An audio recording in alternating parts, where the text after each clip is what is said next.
All right. Hey, Richard, if you're still watching, can you tell me that you can see me and looks good and you can hear me okay? All right. Thank you. I appreciate that. Thank you so much. So, anyway, yeah. Let's kind of now that everything's working. I'll give you guys a chance to ask questions if you want to. We're not going anywhere. Ariane is actually she's actually in town, so the problem is that these roads get so bad if we get any kind of real precipitation going on, and we do. I mean, we had a lot of wetness and snow this morning, so she's kind of staying in town. I'm stuck here in the Airstream, and so when the roads get this bad or we get a lot of snow, that we really try to stay off the roads. Even though we have a four-wheel drive truck, we still try to stay off the road. Our property gets a little muddy when we get a lot of moisture. So, but with this wind, yeah, it's blowing so hard that it's probably not going to stay wet that long. It's probably going to dry up pretty quick. Um, so anyway, that's kind of where we're at. The high is only supposed to be in the low 40s today. So I've got the wood burning stove going. I can't remember the last time I actually had the wood burning stove going on during the day. We have a propane heater tied up to like a 100-gallon propane tank. It's just one of those little buddy propane tanks. But when it gets this cold, I'd have to run that propane 24 hours a day, and I'm not. I just don't want to do that. So I kind of switch between the wood burning stove and the propane heater. So, but I can't remember the last time I had this wood burning stove going on during the day. So it's really going to be cold. And this isn't really the coldest night yet. Tomorrow night's supposed to get down to 20. And with the wind blowing like this, everything is going to freeze. I'm sure we're going to have our water spigot or our water inlet, because that's made out of brass. That's probably going to freeze. Even though I protect it and I try to cover it and put pipe wrap on it and stuff, it's probably still going to freeze. So we have like 2 days of just complete suck. So that's just the way it is. When the wind blows this hard, the whole Airstream vibrates, and I'm always waiting for it to just blow the Airstream off of its footings, but it hasn't done yet. We've been in 50 mile per hour. Oh, damn it. Oh, oh, sorry. Sorry, guys. This thing broke.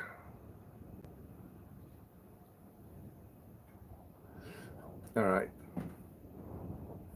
I think it's still going on. Yeah. Let's see, the scroll capture, touch capture. I don't know. All right, there we go. Um, yeah, I had this thing balanced on a tripod. I'm sorry, guys. Let's tripod broke like a minute before I was gonna go live, so I'm not really sure what's going on with that. Um, so so anyway, I might just have to hold it like this um, for a while. All right, there we go. I think I'm just gonna hold it for a while. There we go.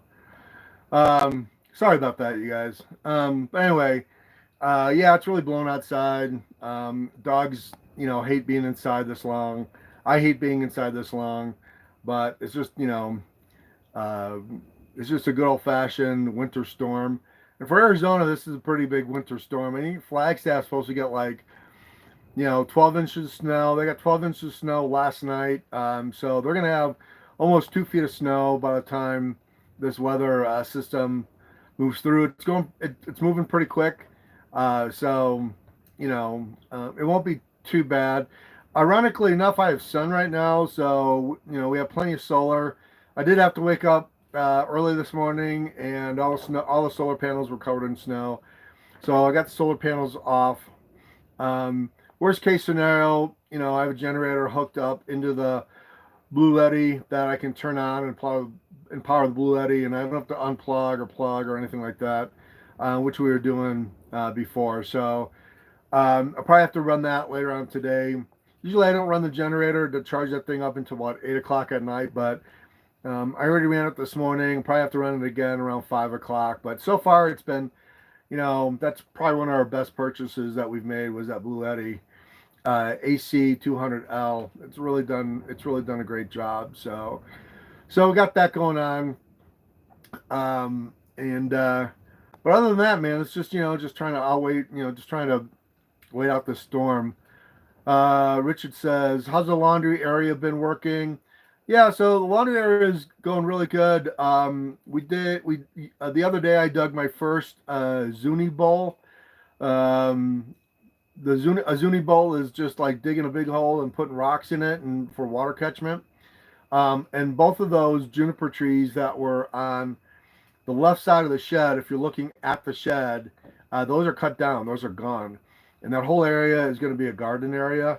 And so all the water that gets dumped out of that portable washer is it kind of like tiles in. I put some rocks in there to tile that water down in the Zuni bowl. And that whole attempt is to save those 3 pine trees that are there. I'm hoping they come back. 2 of them look like they're really in bad shape, but I'm going to really try to get those back. But yeah, the washer thing is going good. The pump is working well. I noticed that, when there's more water in the tote, the pump doesn't take long at all to get that water out of there. So I think I might, once I empty this tote, I might lift up the tote even more. I might put it on another pallet so I get more water pressure coming down. That water pump is supposed to be able to pump water vertically from 6 feet. But I don't know. I don't know if it's actually making that or not. So I'm going to lift up the water tote, and so the water pressure comes down a little bit, and then up through the pump. But yeah, it's working fine. I haven't had any problems. I did laundry last week, and then I did laundry yesterday before this winter storm hit. Because yesterday was nice. Yesterday was like still like in the high 50s, and the last night it only got down to like 38. But that's when it gets down that low, I usually drain all the water out of the washer machine. I don't want water sitting around too much in the pipes because it's the wind out here. It might be 38 degrees, but the wind and the wind chill makes it a lot colder, and that's how everything freezes. It's really the wind that really causes that quite a bit. So but I don't know if you can hear the wind beating the Airstream right now, but it's pretty loud. So anyway, that's kind of really been up. That whole area is going to be a garden area. I'm gonna and the reason I'm building the Zuni bowl is because I think what I'm going to do is eventually plant some fruit trees there, and then of course, getting those junipers out of there so the pines get some water. The juniper, they just suck water big time. I mean, they're like 5,000 gallons a year, those juniper trees down, and they strategically live by the pine to strangle the pine. So they can really steal the pine, really kind of steal that water. So that's why we have so many junipers hugging the pine trees, because the juniper will eventually kill the pine. So I have a lot of cutting down to do as far as those junipers go. So anyway, does anybody have any questions? Is like anybody want to know, what our channel's up to, what we've been up to, what's going on with anything that you guys want to ask? I know it's in the afternoon, but I figured I want to go live today because usually night, I got so many things to do that I really can't go live. I was going to try to go live this morning. I just couldn't get my act together in time. Getting up early and doing chores and stuff like that. But I'd love to hear from you guys. We have quite a few subscribers. I'd love to get to 10,000 subscribers this year. That's our goal. Our channel's been around for so long. I'd really like to get that many subscribers so we can do a lot more live and interact with our subscribers quite a bit. Um, you know, and get to know you guys a little bit more. I feel like I don't really know a lot of the subscribers now. We take such a high turnover of subscribers, especially because we have for the longest time, this was a backpacking channel, so we had a lot of backpackers. And then, kind of switched to RVing, so we had a lot of RVers. We're still doing the RV stuff for sure. We're still doing the backpacking stuff for sure. But now we're kind of transitioning to a little bit more off-grid stuff because that's kind of like our lifestyle.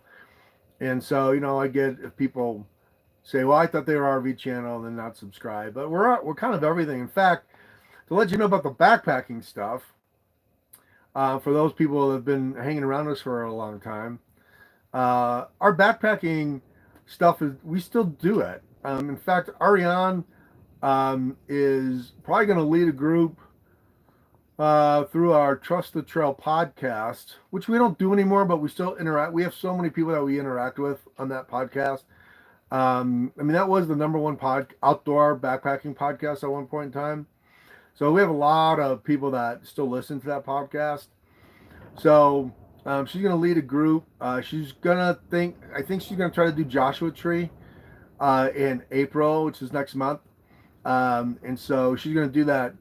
I think it's a 30 or 40 mile trail in Joshua Tree. That's absolutely beautiful. If you're going to go see Joshua Tree National Forest or Joshua Tree National Park, I'm sorry, you want to do that trail. There's a water catchment, or a water cache strategy for sure. But I think she's going to do that, and that's going to be posted probably on our Trust the Trail Facebook page. So she's going to do that, but she's still, she's still a huge backpacker. She still goes out all the time. And then I don't know if you saw it or not, but we have such a beautiful hiking trail on our property that we're going to cultivate that. I went out there and did some rock counting the other day, and I found all kinds of rocks. I would imagine that if I dug that up, I'd probably find some gold in there. And I might do that. I might get a couple pans and some, big 5-gallon buckets of water and maybe pan a little bit down there because I'm almost positive there's gold in that ravine or in that creek. So get a chance, you can watch that video. I just hiked it. It's such a beautiful trail, and I know that if we get a monsoon soon, I know that's a waterfall. It's the way it slopes and the way it kind of like goes like this and up and down. I'm sure that there'd be a waterfall up there. So I'm kind of excited about that. That probably won't be until later on this summer, and probably when we get a lot more water up on the property, so I can waste 10 gallons of water. And it won't be the end of the world. So, but anyway, yeah, that's really kind of what's been going on, man. I'd love to hear from you guys. We've got 4 people watching. If anybody wants to ask a question or anything like that, Ariana and I are pretty transparent. We don't really, we're pretty honest about our YouTube videos, our channel, and we try to. We just kind of like try to lay it on straight. There's not a lot of BS with us. So, if you guys want to ask your question, go ahead and ask. I can't talk forever. But anyway, that's kind of really what's been going on. Weathering out this winter storm, and it's a doozy. Well, I'll probably wake up tomorrow and get another like 2 inches of snow on it. And so, it is what it is. This is the first real storm we've had in northern Arizona since we've been on the property in the latter part of October. And it's a really good old-fashioned winter storm, man. With the snow and the high winds, it's probably gonna freeze tonight for sure. So then there's a lot of moisture in there too. So usually when there's a lot of moisture in there, I'll wake up in the morning and things will probably be ice. And then tonight's supposed to get down to like 29, although I think it's going to get colder than that. But then Friday night's supposed to get down to 20, which I'm a little worried about because at 20 degrees, the Airstream just wasn't. We didn't build the Airstream for that kind of weather. So the Airstream really has a hard time, staying warm no matter what we do, because it's 45 years old, and floor gets really cold, and we're all wearing jackets in here, and it's just it is what it is. Vintage Airstreams or vintage things are cool. Late to the vid. Any trips in the near future? Yeah, we are doing trips. Um, I got done talking about Ariana's planning a backpacking trip in Joshua Tree in April. And then I think what we're going to do is we'll probably go back up to Montana this summer. Um, we don't really know what that's going to look like yet, but we're definitely going to go back up to Yellowstone in the summertime. It's just a matter of how long we're going to be up there. I would love to do, and I've been working on this for a long time. I'm glad you brought that up. We did so many backpacking trips and so many trips up in Yellowstone. Um, and being there for so long, I really do feel like we could probably do a pretty well comprehensive guide to free camping near and around Yellowstone National Park, because there's a lot of it. In fact, there's a lot of it. Um, People just don't know it because it's not really advertised that much. Are the crowds ever a bummer? No, not where we are. That's Waco 1340. Um, no, because we were always at the northeast entrance, um, uh, at the Silvergate, Cook City area. That's really a drive-through town, so people don't like really hang around there. They just kind of drive through. They'll have dinner, have lunch, and then they'll go through the park. Surprisingly enough, that's where all the wildlife is. So if you're really looking for a wildlife encounter, I mean, and I would go to Cook City. I'd go to Silvergate, rent yourself a cabin, stay for like a week if you can, if you can afford it. Sometimes that's kind of expensive, but that's where all the moose are. I mean, you could drive around Yellowstone National Park for a week and not see any moose. You want to see moose? Go to Silvergate, Montana, which is right next door to the northeast entrance, and go for a hike. I had moose go in front of the car.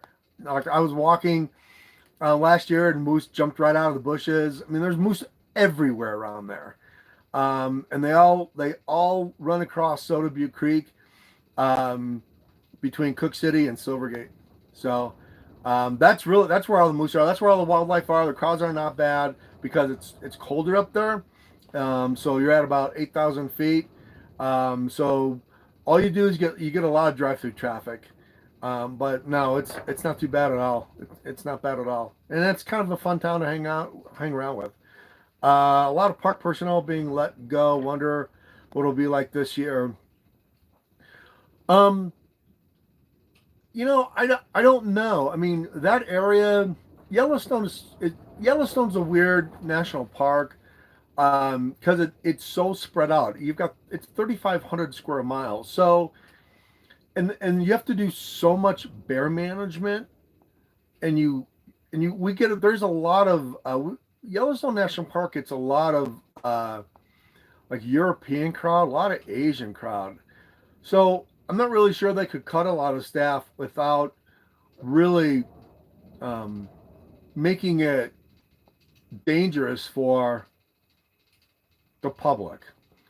Because like, at one point in time last year, there were 12 bear in there were 12 bear encounters near the road at the same time.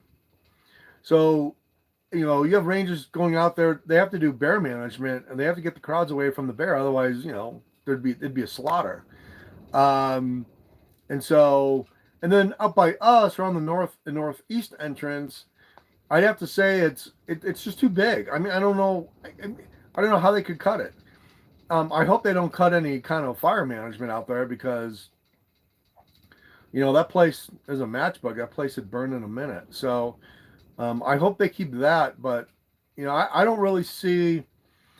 I think at one point in time when they cut staff, it probably more will be like Xanterra, who's a concierge who does a concession stand, who has a contract with the national park.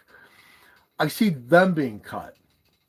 and like maybe like some food services and services like that. But as far as like the Yellowstone National Park rangers, I don't know how they could do that. So it's such a big area. I mean, just on a given day, going through the park. I mean, like I said, you encounter a bear or a moose. I mean, there's a line of cars a mile long, and all those stupid people get out. Especially with the bison.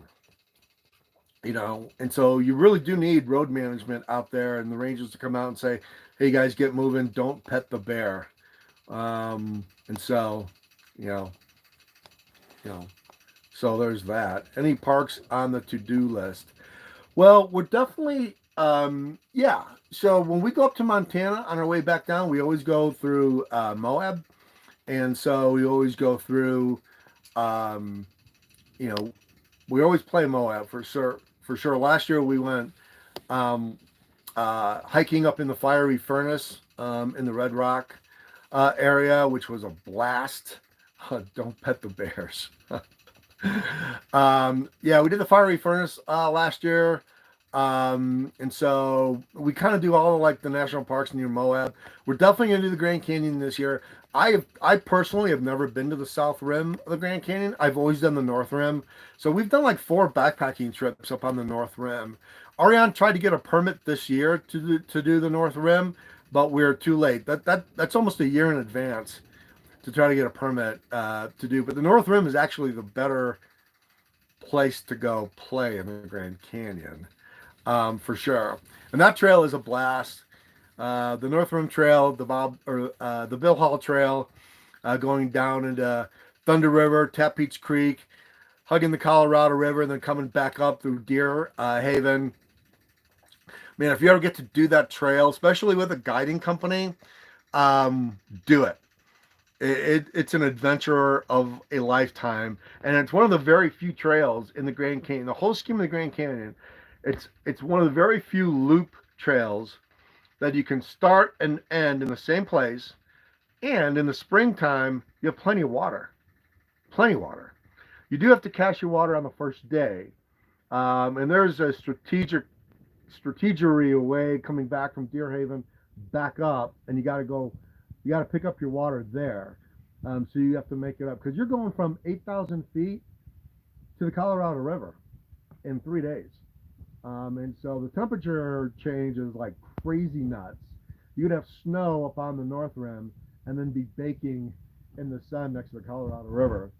So, but that's a great trip. If you ever get a chance to do that trip, man, sign up and do it. You don't have to have advanced backpacking skills to do it. You just gotta have common sense. So, and the guides down there, they don't play. It's a very serious, trip, but it's got big rewards, big gigantic rewards. So, but other than that, I think we'll do Yellowstone, we'll do Moab, and then we'll do the Grand Canyon this year for sure. And by the way, if you haven't watched that video, we did it with Richard and Greta. I think Richard's watching. We drove to the Colorado River this year. It's the only entrance, it's the only part of the Grand Canyon that you said, I was there in 2018, definitely saw the water loss on the rocks, yeah. But you can drive out of Peach Springs, which is Indian Reservation, and you can actually drive to the Colorado River. It's the only area in that whole entire Grand Canyon you can actually drive to the Grand Canyon. So that's pretty cool. So definitely going to go back there. Let's see. I think that's it. Well, I mean, we're so close to the Sycamore Wilderness Canyon. I've always wanted to do that trip coming down from Williams. I've never done it coming down from Williams before. So I might do that. I don't know yet. It just kind of depends. We have so much going on, with the property and everything else that we're trying to do here is just, it's just really busy. So, we'll see. We'll see what happens. So, I'd love to do that. I'd love to go back. You know, I'll tell you what, National Park I miss a lot. I miss the Smokies. I used to live in that backyard. I used to go there all the time. In 2009, I think, 2009, I finished all 900 miles of the Smokies with two trips. I completed all 900 miles. I miss that a lot. Only because you never had to fight for water. It's always abundant for water. I was never too afraid of the bear in the Smokies at all. As long as you practice bear safety, that's part of the problem. Montana, I was a lot more skittish of bears in Montana than I was up in the Smokies or in the Southeast. So, I think that's about it. I think that's what we're gonna do. Joshua Tree, back to Yellowstone, probably back into Moab, Canyonlands, all that, and then Grand Canyon.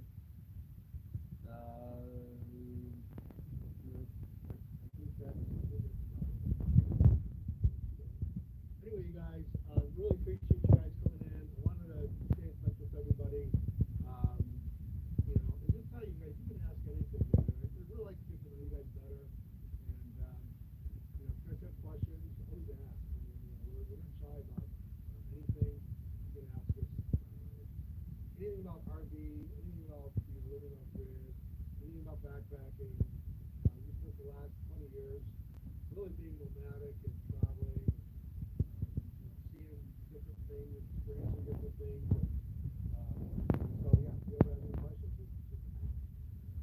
Especially with Yellowstone, if you really want to know what the place is like. One day I'll share that in session. I'll share that. Definitely share that because there's some secret places to go, and you can move out to Korea right next to Yellowstone National Park. Right next to it. Anyway, guys, thanks. I'm gonna stoke the fire to warm this place up, and we will see you guys later, man. Thanks a lot.